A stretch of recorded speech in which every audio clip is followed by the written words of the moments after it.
Huh? Huh? Huh?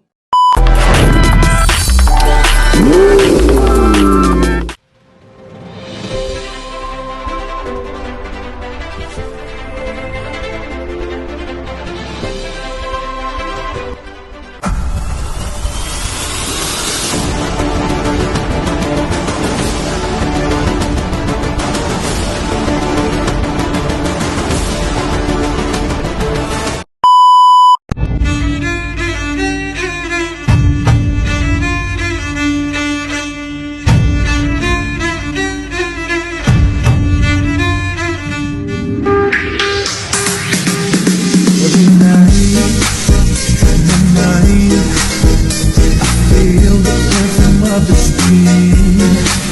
Baby, I won't deny you're the lady of my dreams. Assalamualaikum guys, hari ini kami ingin membincangkan dan membicarakan tentang perlembagaan persekutuan sebagai tapak integrasi warna etika dan peradaban. Let's start.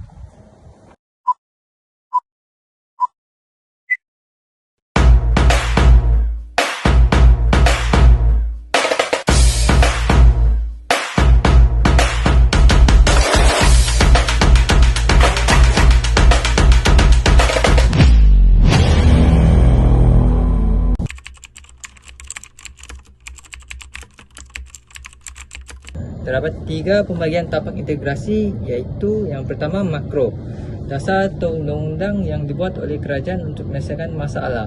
Yang kedua, meso, persatuan institusi rumah ibadat neutral sukarela, self-governing atau non-profit yang diusahakan oleh rakyat.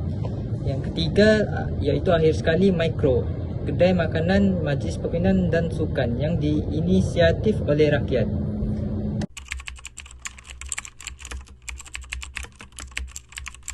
Fungsi pembagian dari sudut bahasa antaranya ialah Perancis, iaitu constitute yang bermaksud membentuk. Latin yang pertama ialah gam yang bermaksud dengan.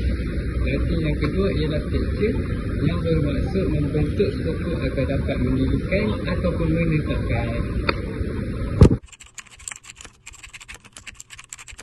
Okey, seterusnya ialah dari sudut istilah Strong 1932.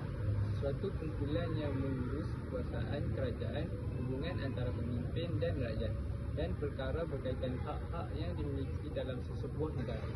Okey, yang kedua ialah Nazri Muslim 2021.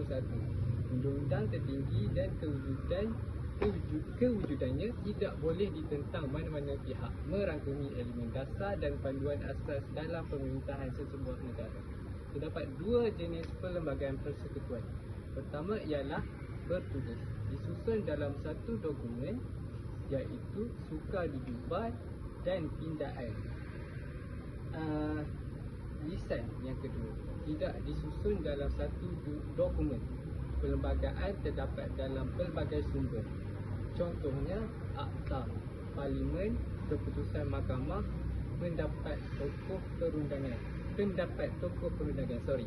Okey, akhir sekali ialah pindaan perlembagaan persekutuan perkara 159/4 merangkumi perkara yang boleh dipindah dan memerlukan sokongan 2/3 ahli dewan.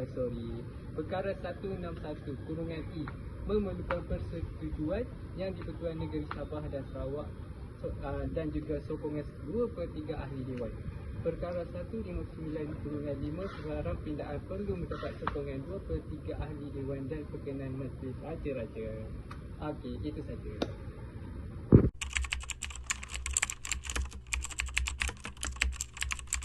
Topik yang ketiga adalah sejarah dan latar belakang perlembagaan hasil pembelajaran. Definisinya adalah menjelaskan latar belakang sejarah perlembagaan persekutuan sebagai tapak integrasi utama negara. Terdapat 6 latar belakang sejarah, iaitu Hukum Kanun Melaka dan Undang-Undang Laut Melaka adalah zaman pemerintahan Shah Sultan Muzaffar Shah 1446 hingga 1456 yang mengandungi peraturan berkaitan jenayah perdagangan. Keduanya adalah Undang-Undang Faham, iaitu Sultan Abdul Ghaffar Muhyiddin Shah 1592 hingga 1614 yang menerangkan tentang keutamaan Melayu mengasimilasi syariat Islam. Ketiganya adalah Undang-Undang Pelabuhan 1650 Kedah yang mengandungi undang-undang berkaitan pelabuhan seperti tata cara mengenali pelabuhan dan keselamatan.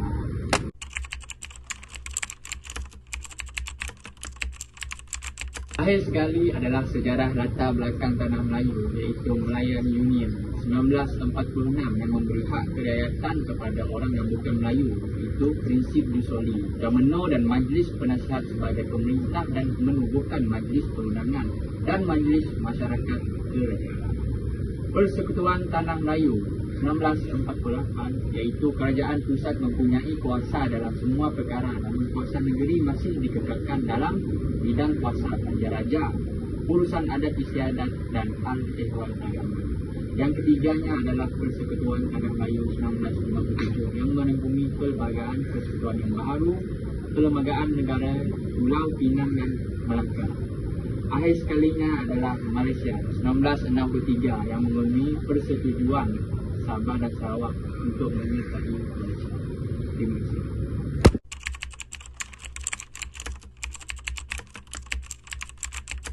Sekali, isu semasa berkaitan perlembagaan.